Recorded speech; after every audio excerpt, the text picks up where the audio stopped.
There's this idea that comes from multiple traditions that it's a good idea to focus on what we can control and to be not too attached to what we can't control.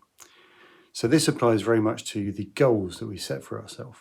We can decide that we're going to show up, we can decide that we're going to do our best. We can't always control how our efforts play out because they are part of a wider web of causality.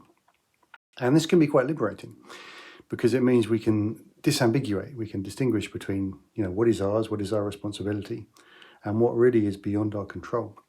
And we can respond emotionally accordingly and in the way that we interpret the situation that we find ourselves in. So if we've done our best, if we showed up, if we followed through on our commitments and things go awry, it's not our fault, it's not on us. We might be, not pleased about it, we might be upset about it, but we can let ourselves off the hook. So this kind of relentless beating up of ourselves that we often get into, where it's like things should have gone like this and I failed and it's my fault and all of this kind of stuff.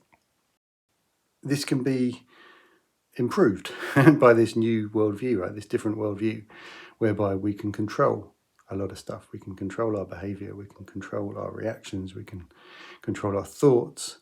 We can't necessarily control the outcomes of our actions or even the way we feel. This is another thing. So our thoughts are more in our control than our feelings, but also our thoughts are not entirely in our control. So a thought may arise that's quite, shocking even. It doesn't mean you have to act on it, right? So, thing about controlling our thoughts is an interesting one because I think it's more about choosing what thoughts we follow, which thoughts we nurture, which wolf we feed. That's quite an interesting image. You have different wolves inside us, and it's like when you feed one, you feed the other, and the result of this process ends up being our character. But that's another story. So goals versus outcomes, or what is within our control and what is not within our control, can be a very useful point of reflection. Thanks for watching.